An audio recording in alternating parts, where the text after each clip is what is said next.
Welcome everyone to this wonderful opportunity to share the works of the Swedish artist Gunnar Norrman. It was indeed our privilege to work with his art for probably 3 decades at this point. And each time I look at them, share the pieces with people, introduce them into his world, I just need to step back and let them inhale the poetry. It's rare. And certainly in our experience with the gallery, which I realized the other day is actually 57 years old, not 54 years old, as I've been quoting it, he is unique in the sense that the work itself remains from 1942, the earliest pieces we've had, through the works he did near the end of his life after the year 2000, to be always on point. The point being of beauty and poetry, awareness of light and dark, and the way that he could use nature as a vehicle to uplift us as human beings. So today we've invited, excuse me, Dr. Carl Herbert, who's been on a number of these with us before, Mara Williams, who's also shared with us many times her knowledge and wisdom, and especially Dr. Bernie Kreger, who has been loyal to Gunnar Norrman pretty much from the very outset of our having his work, and has built a wonderful collection and selection of his visual poetry. The title of this show is Light into Darkness, and I would say that we can certainly begin with the cover of the catalog now. And then from there, we'll move into the images and simply a discussion of each one of them.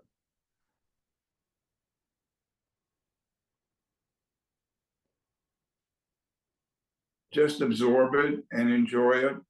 And then keep in mind, if you will, I hope, the quote from Brother Thomas, "Consciousness of the beautiful will save the world." So if we can look at the first image and share it with you, and ask Mara if she would begin speaking a bit about what is considered a quite atypical piece of his, but certainly deals with the notion of light into darkness or dark into lightness. Mara? Well, thank you. I happen to absolutely adore this piece. It's perhaps my favorite in the show, so I'm glad you're leading it off because it is atypical for him. But it's how magically his positive and negative spaces interact with each other. And, I know that what is the lampshade and what is the lamp, but one is aggressively positive and one is aggressively negative space or unworked space. And then this, arc of light that is toned into being this is so masterful in so many ways, and it has so many echoes of art history in it. It's really informed by still life work across centuries in the Western canon. And yet there's something also incredibly Eastern about this painting, incredibly related to Sumi ink painting. So in every way, my intellect and my heart and my spirit are engaged in all the different ways I can enter this picture, roam around in this picture, reference this picture to something outside of itself and something internal to itself. But the overriding feeling I have is one of balance or equipoise. Everything is exactly where it should be. It animates the space, and yet it calms the space. And I don't know very many, if any, artists I can think of outside of 13th century Sumi painting done by monks who can do this, but I know no one who can do it in 4.5 inches by 7 inches. That's lovely. Bernie Kreger, your thoughts about this piece? Well, my reaction to it is that the most solid object has no color and no texture. It's there by subtraction. And yet it's the lamp sitting really firmly on this table, and everything else has texture and mystery and fog about it. And then out of nothing, there's this very solid something, and that's magical. And Rusty? I think what has been said is very appropriate. I have read a bit about Gunnar and his background, and he was influenced by Morandi. And to me, this is very Morandi-esque relative to a still life creation. But as Mara said, incredibly balanced. And as Bernie said, the beauty of the light. I mean, light into darkness. This captures all different types of light. The absence maybe of any ink that makes the lamp.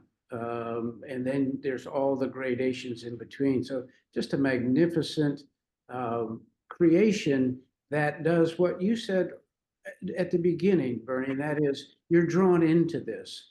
It's like this is someone's sort of bedside table in a way, but you're just really drawn into it in a very pleasant and peaceful way. It's wonderful. I would just add the notion of the dignity of the objects and the dignity that then pervades the space and allows us into that space so we feel uplifted by it with no apparent strategic agenda on the part of the artist. And as Mara pointed out, the size and scale, and the vast majority of the pieces we'll look at are relatively small. There are no 30-foot canvases that we're dealing with here. We're dealing with an intimacy of the individual creator and the things that he has chosen to share with us. So there's a really remarkable relationship that is possible with his art that I've watched be nourished over these decades. Let's look at the next piece. Pardon me? Just for a second, Bernie, the feeling, I mean, the word that comes to mind, you look at this, you see the light is enlightenment. It speaks to you that there's something coming out as enlightenment to you and just fits it more so than many of the others that we'll see. They're different, done differently, but this one really felt like that. Lovely. The next one then is again charcoal, or not again, he uses charcoal quite frequently and does it on a very textured paper that allows him to basically very gently touch the mountaintops, and then the valleys remain white.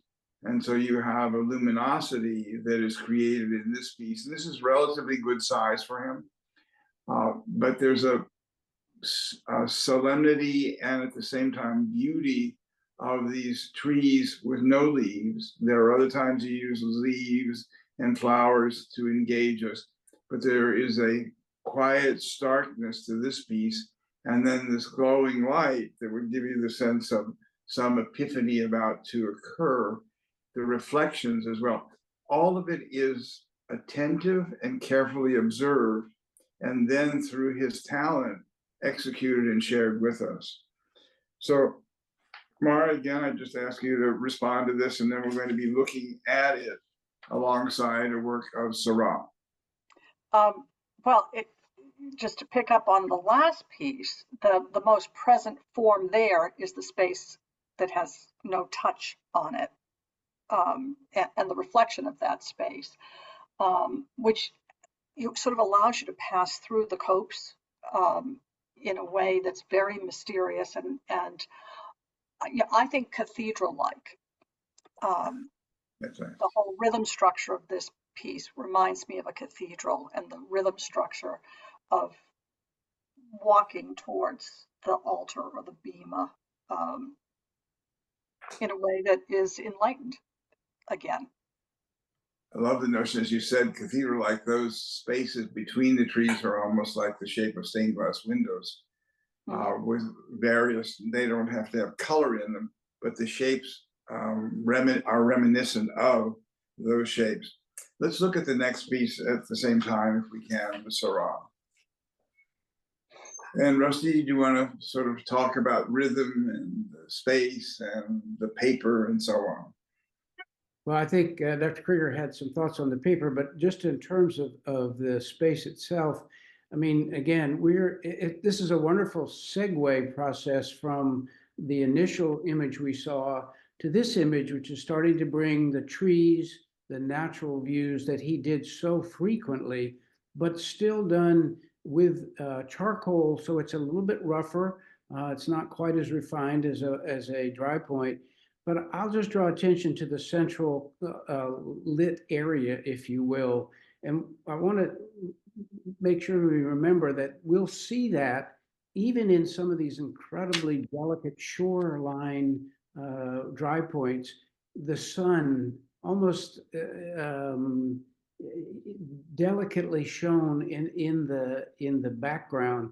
But you have to look carefully. You have to go into it. This particular image brings you into it immediately, and the lamplight does have this sort of magical feel to it, centrally located, not directly central, but centrally located, so that you get pulled into it with an interesting feeling.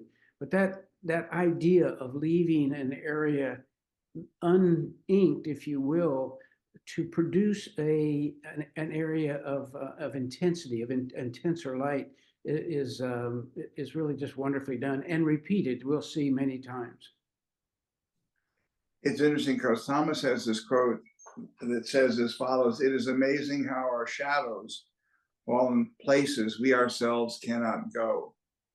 And to look very carefully at the reflections or the shadows of the trees in the water creates a different sense of space, but we feel like we can enter that space and be present with him as he's experiencing us.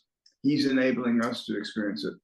In a way, it contrasts somewhat with the Syrah, which feels much more linear. And in a way, for me, the trees there are almost like bars looking through a window. Whereas in Gunnar's space, I really feel welcome and feel not only the light, but the sense of equanimity and poetry.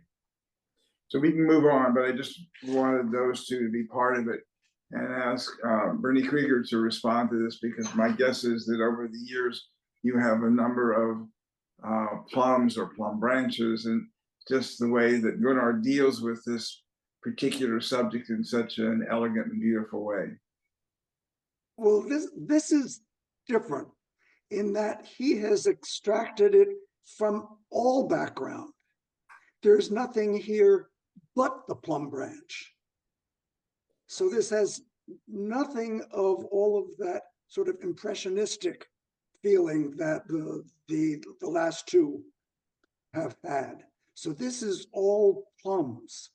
And here he's playing partly with the paper and partly with the ink. And some of this, I think I'm going to make the reference to his being a pianist. Mm-hmm. Not all pianos are created equal. If you look in the catalog, there are quotations from Brahms, who played the piano a bit.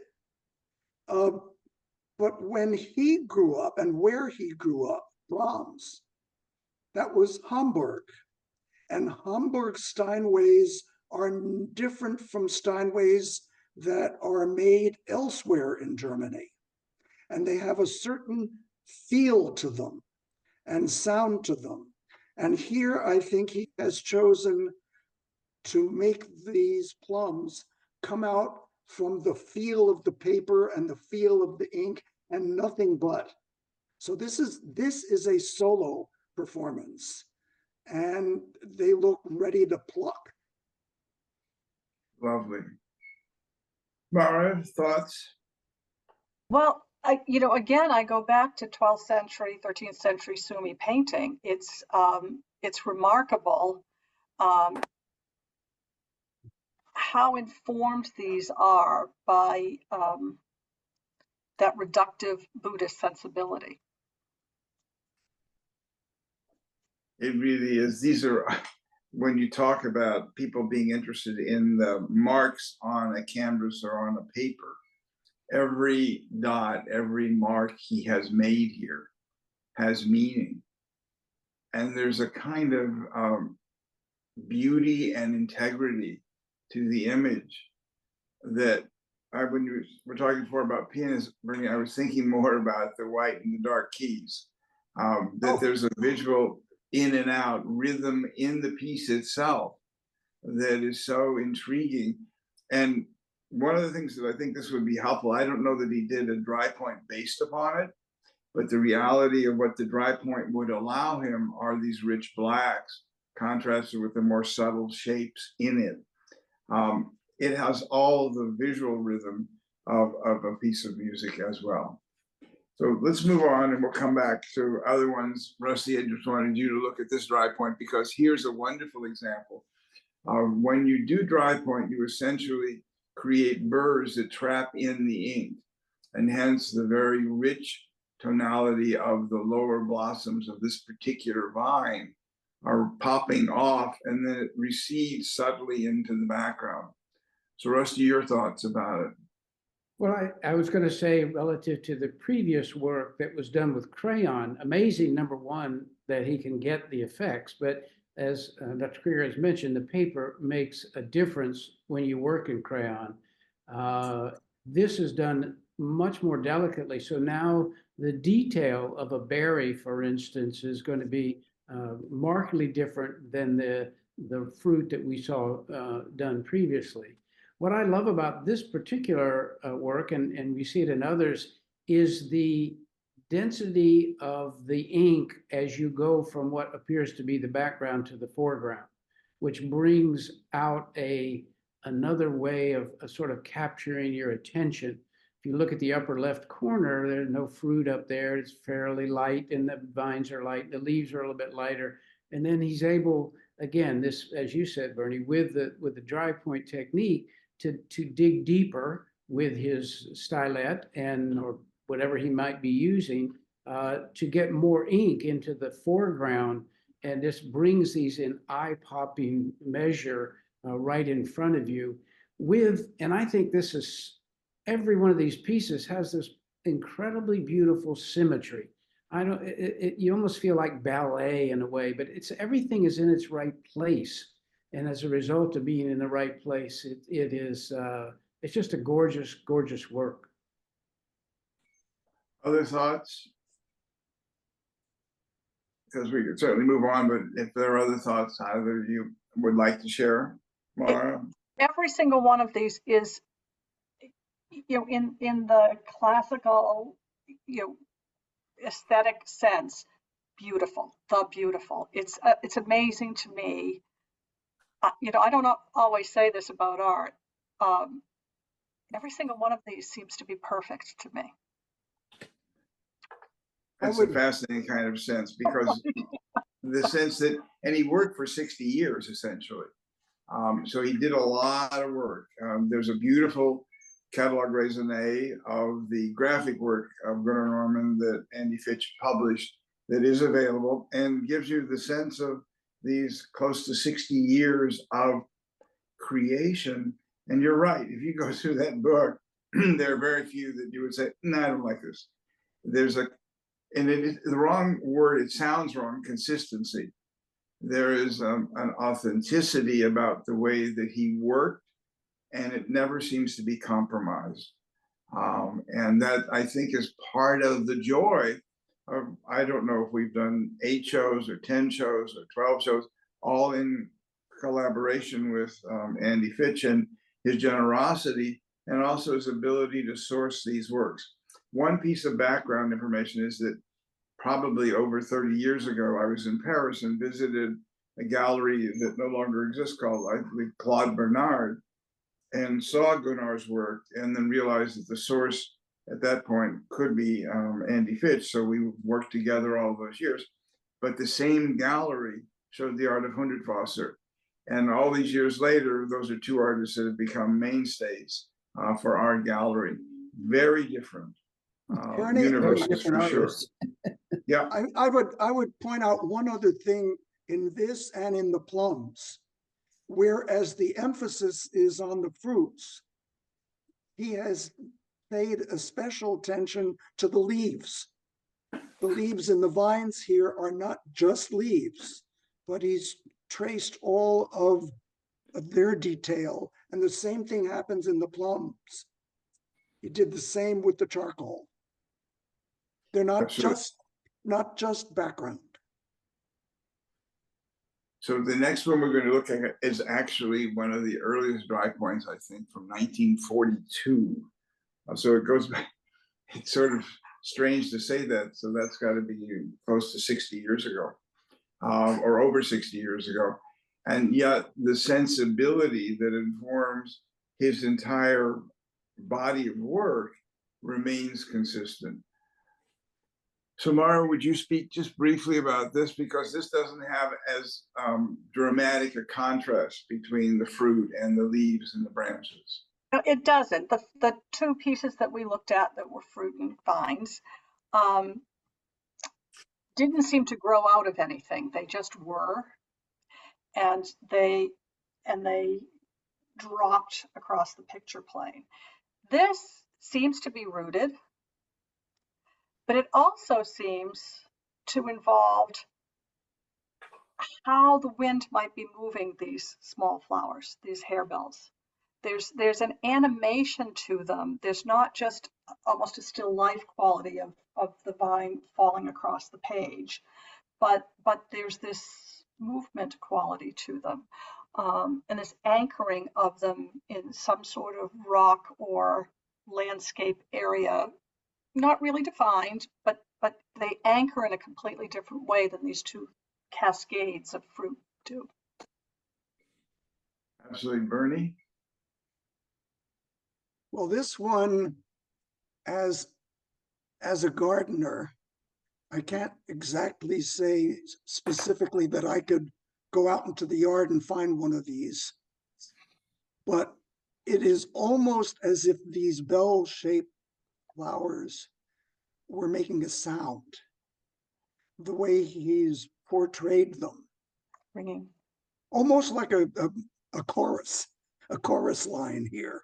They're not kicking, but there's definitely, this is a picture of a breeze as much as it is of the plants.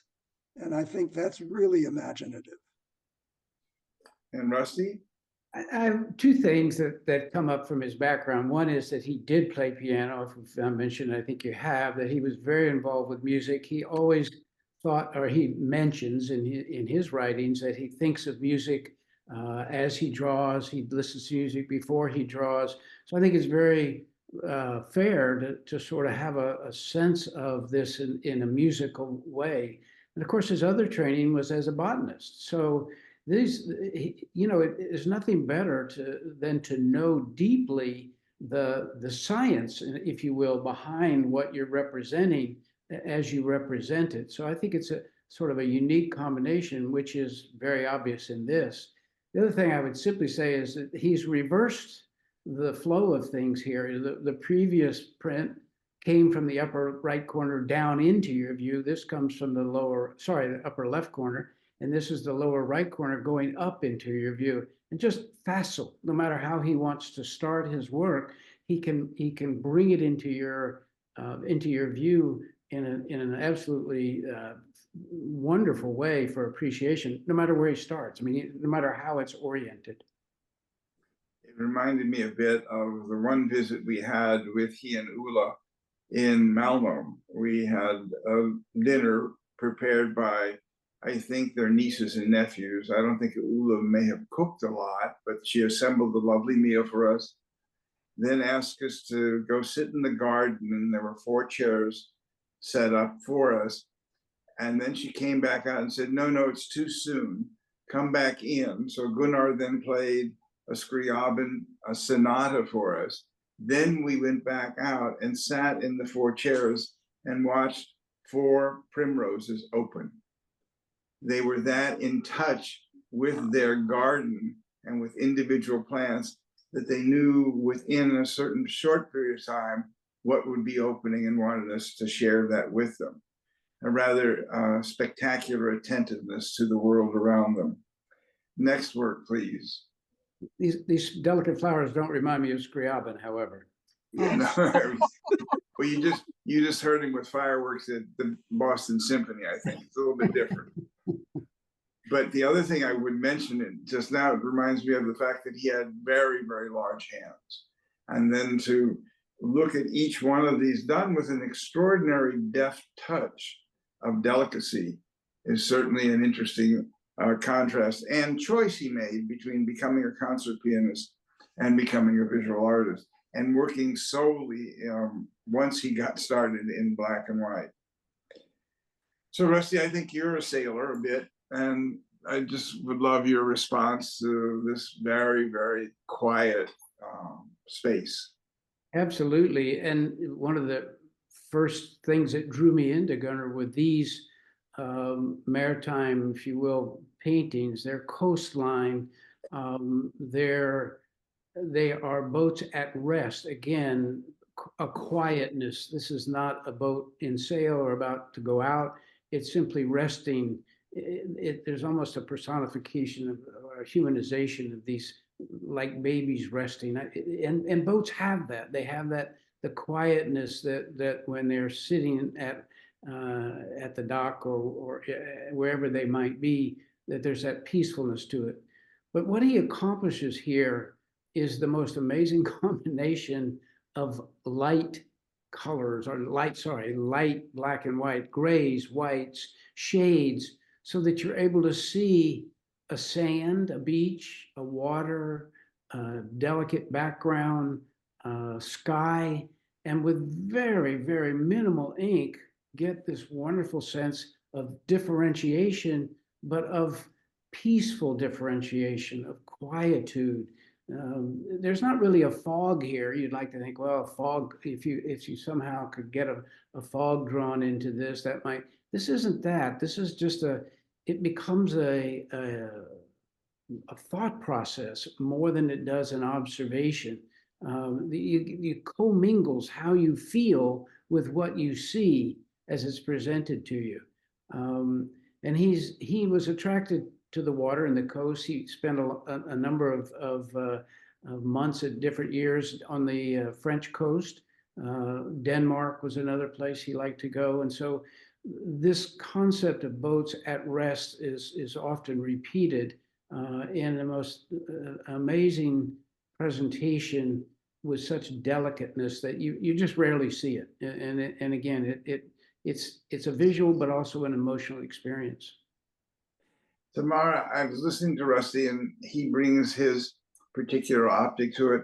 I would love yours as an art educator, in a sense, and I rarely do ask people this, to really dissect it, the design, the structure of the piece itself from your point of view. It is so abstract. I mean, structurally abstract. We all know what it is. We all sense the quiet. You can almost smell this place. I mean, I grew up on Cape Cod, so I can almost smell this place. But there is such an economy of means in constructing this. So you enter through the soft, again, I wish I could point at things. You enter through the soft diagonal that's at about the midpoint on the left side of my computer screen. And you sort of slip up the coast. You see your background, and then there's this little jag of shore that pushes you into these boats with this rhythm structure that is both horizontal and so delicately vertical. And so you've got a rhythm structure that's chug, chug, chug with this accent running through, which is of course the mast and the reflection of the mast. And then it's like it echoes out across the rest of the horizon line. But in a whisper. It's the whisper I'm fascinated by.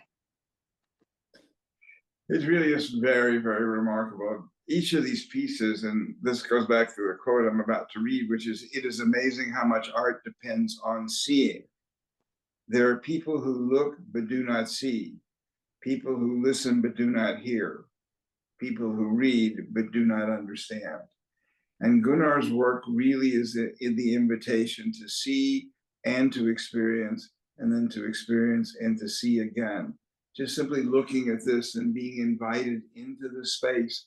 And it's not the subject matter, it really is the sensibility with which he presents the subject matter that continues to be a kind of visual poetry that is enticing and reassuring in a world that certainly can use both reassurance and enticement in a positive way. We're going to look at the next piece and ask Bernie Kreger just to begin to speak a bit about this one. Again, charcoal on a textured paper, just sort of magical. The interesting thing, I'm on an iPad, so it's reduced in size. Many of the others are real size, and each one of them comes with a sense of scale only when you're standing in front of it. So, Bernie? Well, this one relates to the one we just saw. It is the same quietude of the sea. It's the same jutting of the land out, this time from the right, and the masts and the boats. The addition here is the rain cloud, which is again done by, in this case, I can't say subtraction. He just didn't put as much charcoal on that part.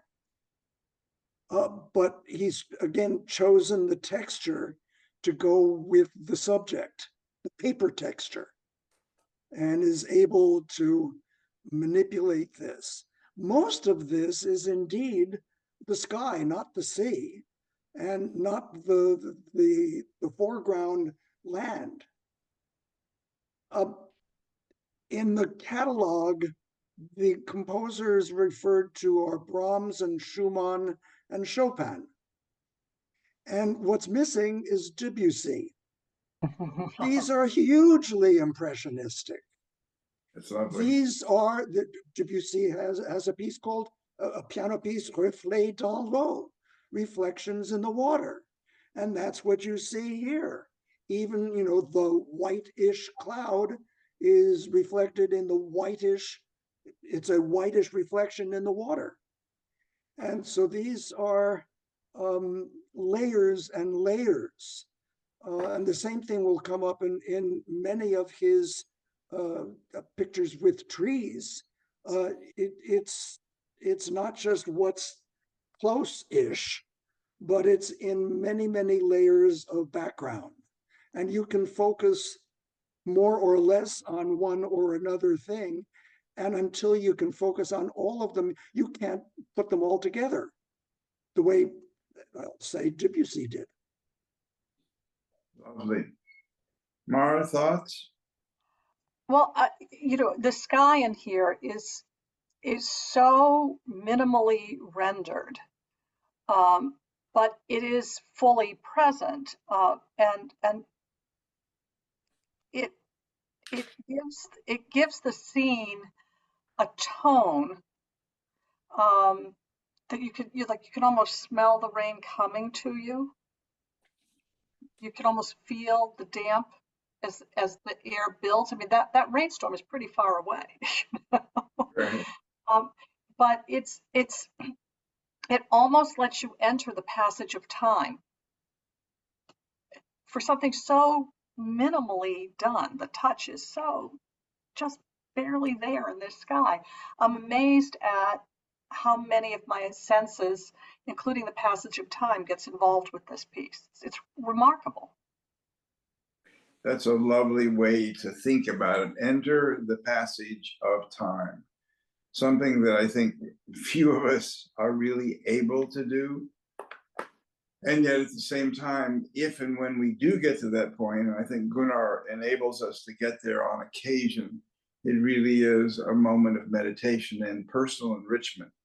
It's something that I would even call self-compassion, the opportunity to be re-nourished. And just simply by a drawing on paper is pretty remarkable in so many ways.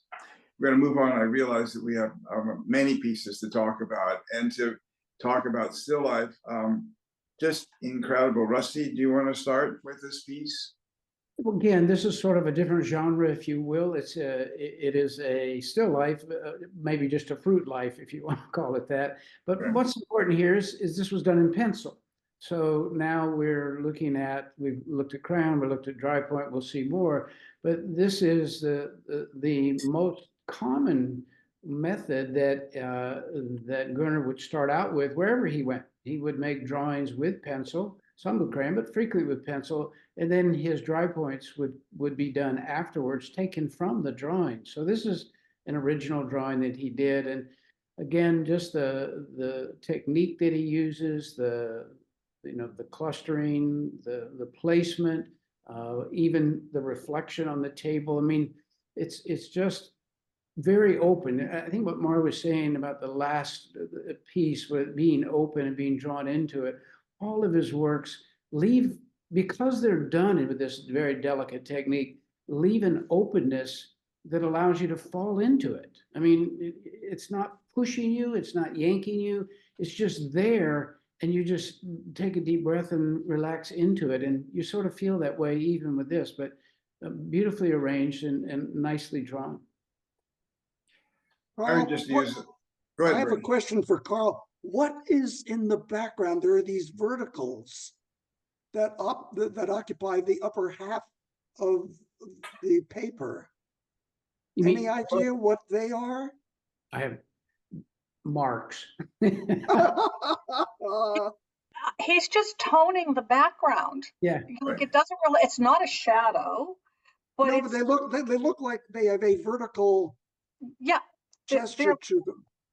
right. But for me, you're just looking at the whole, you can see the edge all the way around the paper, like he left a quarter of an inch, Yeah. 0.25 of an inch around it. He has toned the paper. So these pieces are sitting in a place. There is some horizontal movement across the top of the second apple in to suggest table, but then it just suggests that there is a plane behind the fruit without being anything. It's just, again, he's toned the space, which in the most subtle way animates the entire space. Yeah. Right. I agree. The thought that what we are looking at is really an intimate grouping. There is an affection, if you will, between one piece and another piece, and then the use of shading that enhances the dimensionality of the objects, but also adds to the very subtle sense of their physical presence in the space. This is a still life, and it has the calm and beauty of it, but they're objects that become valuable because of the way he's presented them. So the whole notion of having him as our guide to seeing, as we'll see through the rest of the pieces, is really incredible. There is a consistency then of his vision. As I understand it, most of still lifes were done on rainy days when he couldn't go outdoors. But he brought the same sensibility that he brought to the branches and the leaves and the trees, and we'll see it in the next still life as well, if we can look at that. This still life already has a feel. I mean, you just want to. It's like a well thrown piece of pottery. You want to pick this up. You want to hold it. The way he's created it, the shape is just inviting that way. And we'll see in the next one in just a second. It's a different representation of fruit, but for this one, it's a very personable, as I say, invitation to experience it as a three-dimensional object in a reverent way almost. Any Very idea nice. why he put the apples upside down? Well, So you he can needed that The little apples are core. head down and the pear is head up. It's very nice because it creates these sort of indentations. So you have your eye moving in and then the pear stem lifting your eye up. Yeah. There's a nice triangulation in the piece in terms of just the arrangement of it. And for better or for worse, I would just say he's an artist. And you Well, can't, and you can't put the pear on its end.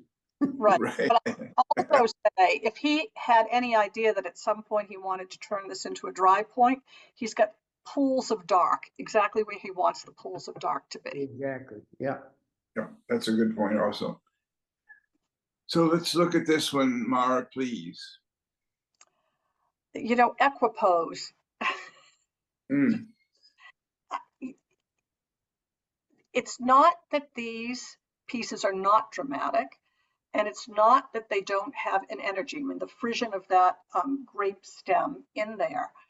But overall, there is just such a calm about these pieces. There's just such a sense of rightness of the world because of these pieces.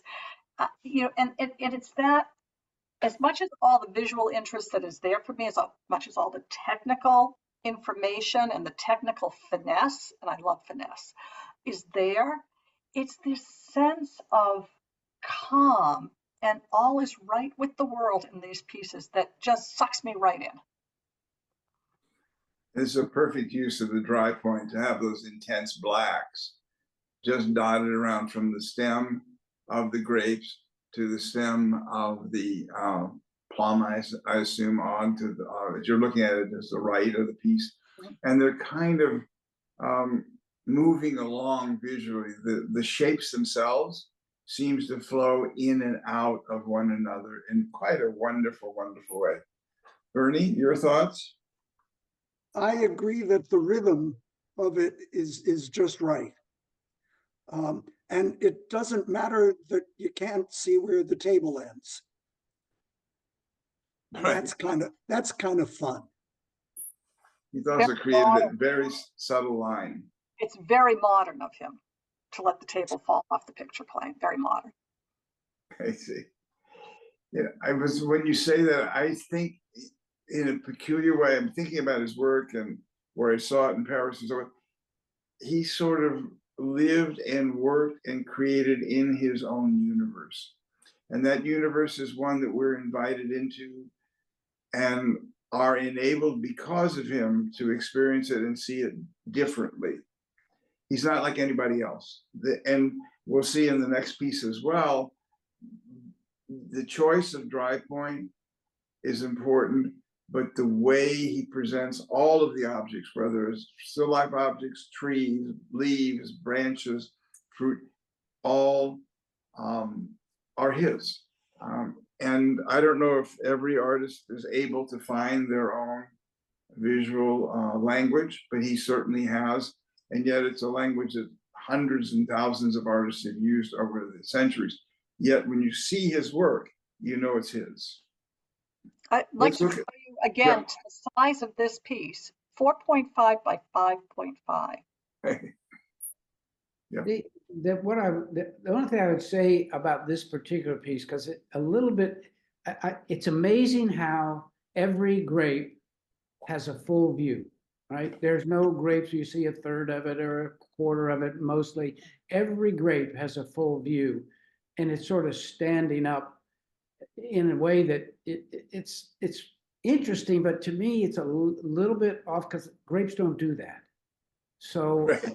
where the apples and the pear, everything seems to fit, this looks a little bit artificial to me, just because the way it's standing up, if you will, and it doesn't not quite what I would think is as natural. And hence it may be a work of art. Let's look at the next one. So it's interesting just to look at it. This is a pencil drawing. And so there's an invitation into delicacy, I would think, at best. And then the movement and rhythm of the branches and the leaves, all the direction, there's a lot of energy in this piece visually. It's almost like a whirling dervish or a dance, if you will, in a very different way. So Bernie, your thoughts? Yeah, this is the typical Debussy that I was thinking of. This is a picture of lots of apple trees, and you barely make out the hillside, but there's more background than there is foreground in this presentation. It's also an apple tree in bloom. I've got one of his apple trees fully laden with fruit, where he's made the apples out of no pigment whatsoever. They're all white. But this one, it's got all sorts of movement in it, whether it is fog, if you will, or the sun hasn't quite hit these things. But this is not a still life. This is very lively. And just that one tree in the foreground is just the invitation to come on in and take a look at all of the others. Mara, your thoughts?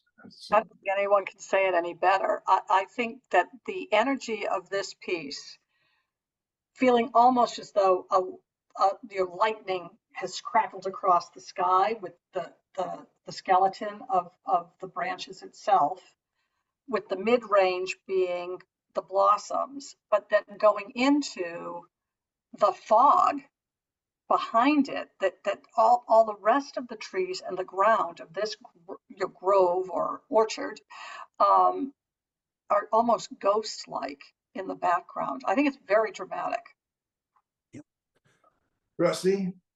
I was going to ask more how do you feel this compares with Chinese painting? I know I don't know well, but I know you know better, the representation that he's completed here compared to some of those drawings. Well, it's very interesting to me because most of his paintings and drawings, or etchings and drawings and charcoals, remind me of Sumi ink paintings, which is a very Buddhist approach to calmness and coming into the light and enlightenment. And this one does have that in the fog bank of barely discerning and coming forward into something more fully realized. But the actual form of this tree has more to do with bird and flower paintings of the court, as opposed to the literati paintings of the philosopher class. So, and as we pointed out earlier, someone mentioned, the Morandi still lives, and I think of Chardin with his eggs, and then Gunnar with his apples. He is informed by so much art history, so much looking, so much absorption of I don't think he's paying homage to these things. I think he's just fully integrated a range of art historical precedent, and he just deploys it when the moment is right to enrich our viewing experience, if that's part of the compilation of images that we have rattling around in our own heads as viewers. Fabulous. Very helpful. There's another quote: skill and art are not the same thing. The only real measure of art is astonishment. And I think that that phrase of Thomas's certainly applies to so many of the pieces that we have seen and we're going to see next.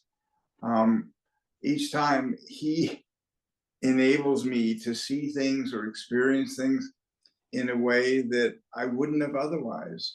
And that's an extraordinary gift for all of us. So Bernie, your thoughts about this particular tree, or trees, sorry. It's interesting. It's not one of my favorites. And I think it's a matter that all of the action is in the upper half. And I don't know these trees. If you cut out the leaves and just look at the lower half, there's actually some sort of a land mass and water in the foreground, just beyond the trunks of these trees. And it's just, to me, the rhythm doesn't speak to me. It's a clashing of two different pictures. Now, given all of that, the leaves are lovely. I don't know this particular tree, but it's almost like a family standing. I'm thinking of Grant Wood. All that's missing is a pitchfork. Right. But there's this family just standing here. So it's less lively and less mysterious than some of the others. But And Mara, your thoughts? I actually agree with you, Bernie, or Dr. Bernie, as opposed to Bernie. This piece is awkward compared to the rest of his pieces. But the locust tree is a really staid tree with a very crusty bark. there's Grant Wood. There you go. Yeah, and and so he actually really has sort of captured the way locust trees are fairly straight trees. The crown happens further up, and it doesn't branch out the way, I'm looking out here at my red oak tree, which has this beautiful shape that crowns into a beautiful shape. They're very stolid trees. You've got the Grant Wood. I look at them, and although they're not graceful, it reminds me of the Three Muses. I mean, anytime you have three, I hear it's a trio of something. And so there's, I don't know, there's a weight to this piece where others of his seem to have a weightlessness, a timelessness to it that is stolid. It's your Grant Wood. But I would agree, it doesn't have the mystery that his other pieces, it doesn't maybe have the grace his other pieces have. But as one of my professors, I don't know if any of you knew Stanton Catlin, he was a Yale-trained art historian. He was one of my curatorial professors. When I would have a problem with a work of art, I'd want to criticize it. He'd say, but Mara, they're the artists. They get the benefit of the doubt. And that's quite lovely. And we'll take it and move on to some more trees. How about them trees? So delicate and lovely, but again, the blackest blacks. I mean, how he just turns a piece of paper and ink into velvet. It's just marvelous. I also like, it's almost, well, maybe 3 weeks ago, the root systems seemed to be portrayed as the branches. There were no leaves on the trees out our window.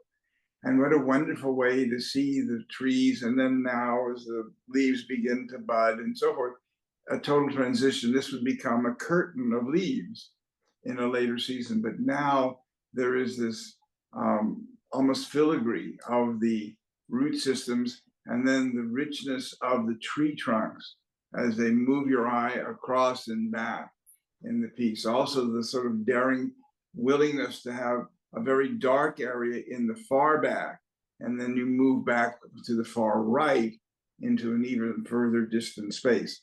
You're in a space with them, and again, to Mara's point, this is only 5.75 and 8 inches. So it's again an incredibly small piece, but at the same time, an enormous visual expanse for us to participate in with him.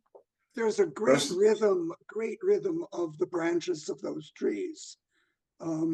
And together they make it, I think, a terrific harmony. And then don't knock the small trees in the background. Okay. They really help.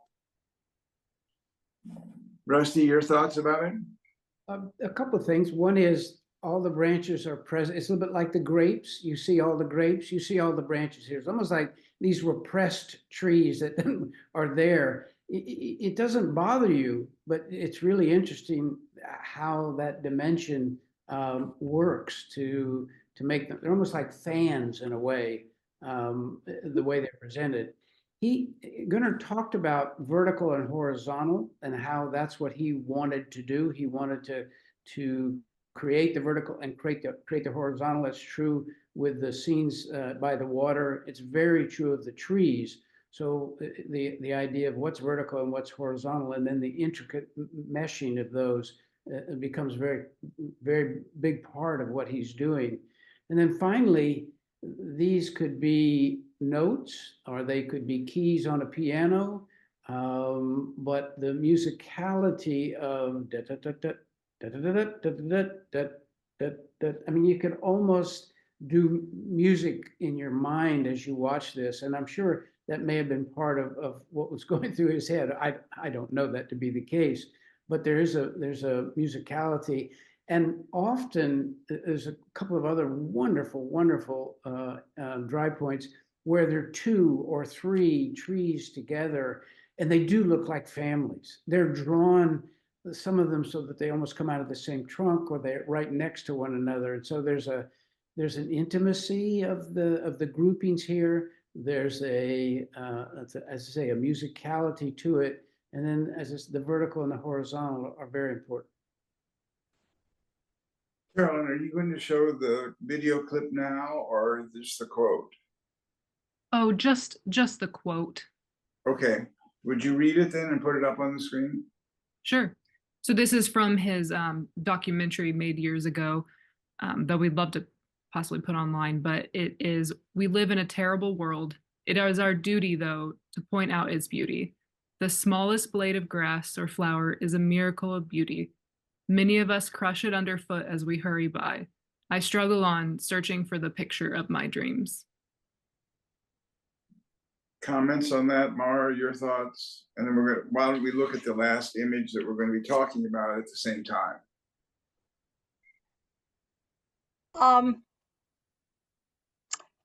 When I think about an artist who's reached their sort of mature phase, I think about how they can integrate everything about the world around them, their attention to detail, to a blush of color that might be in the sky, a blade of grass that might be underfoot, with the actual mark making and picture resolving quality of being an artist, with the process of getting it on paper. And that quote speaks to a lifetime of attention to detail, of integrating life into life. Life as an artist, the humanness of caring about a world and seeing a world that you live in, not just passing through it. I think so many people in life just pass through it. Many of them don't have the luxury of stopping to take minute moments and extend time for themselves in a garden or at an easel. They're too busy trying to keep a roof over their head by whatever world that they live in. And so this is a call to those of us who are artists, which would not be me, or have a life that lives in the art world, or have a life that can incorporate art into it, to be mindful that beauty will help us through the day and help us as civil society through the day. Certainly references the original quote, "The consciousness of the beautiful will save the world," in a beautiful way, and thank you. Bernie Kreger? I'm just thinking of putting all of him together. None of these that we've seen are photographs. He is a botanist and a pianist and an artist. And he has assembled all of these that we've seen. He selects what goes in there. And as he pointed out, he has this in his mind, in his heart. And so he is putting all of that together for us. But they're assemblages, and they're just gorgeous, rhythmic, harmonic assemblages, but they're not photographs. And I like that. Absolutely not. And Rusty, your thoughts? Well, I think what's all that we've said is a real tribute to who Gunnar Norrman is or was and what he's created. This final print is a wonderful compilation of images that go from dark in the front, again, what dry point can do for you with a little bit deeper dig to all the vague images as they go to the back, but there's a forest almost there and a foreground, and all of it is peaceful. It's an inviting, it's in this case not so delicate like a delicate flower. These are trees, pine trees, but there's still an invitation, and I think the invitation from Gunnar Norrman is to find beauty. Stop, take a deep breath, find beauty in the world, because the beauty is actually there. I mean, we're not having to create it. What he's saying is stop, take a look, and it's there for you. And we could do a lot worse than to not pay attention to him. So I have one final question. Sure. Okay, Dr. Burney. Yeah. It sounds to me, from what was said earlier, that you've been collecting Gunnar's work for 30 years, which means you probably have a lot of them. What's it like to live every day with them? And then how do you dip into them and see them fresh every day in the confines of your own home and world? When I started collecting, I lived in 500 square feet in one room. 30 feet of windows was one wall. So I didn't have many Normans hanging there for me to look at. Now I have a house and I've got walls, and I've got most of my Normans to see are big ones. They're a couple of feet by a couple of feet. And I go from room to room and get inspired. Some of them are seascapes, some of them are landscapes. This particular pines, I live in a pine forest front and back. I look out at exactly this, and this is the mood that I get sometimes, and he reminds me of all of these things. And yet I can pull out a 4x5-inch, essentially a botany study of some little thing that I will not step on if I can help it. And he keeps reminding me of those. Sounds like a joy. It is indeed. So 2 quotes to end with, and just a big thank you to all of you for being part of this. One, we are born with creativity because we are born with an unquenchable thirst for the beautiful. And it ties it to the very beginning quote. And then there's a quote from Abraham Joshua Heschel that I think about in terms of these opportunities just to share the art with you, meaning the 3 others who were on this with me, and Gunnar's work, which is to celebrate, is to contemplate the singularity of the moment and to enhance the singularity of the self. What was shall not be again.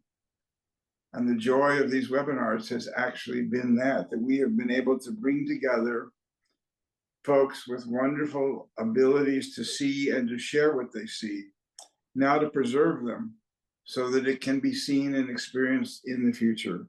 Norman's work is one of the most important examples of preserving and alerting others to the beauty that is part of our world, and hopefully, as Thomas says, may save the world. So thank you, everyone. It was a joy being together with you.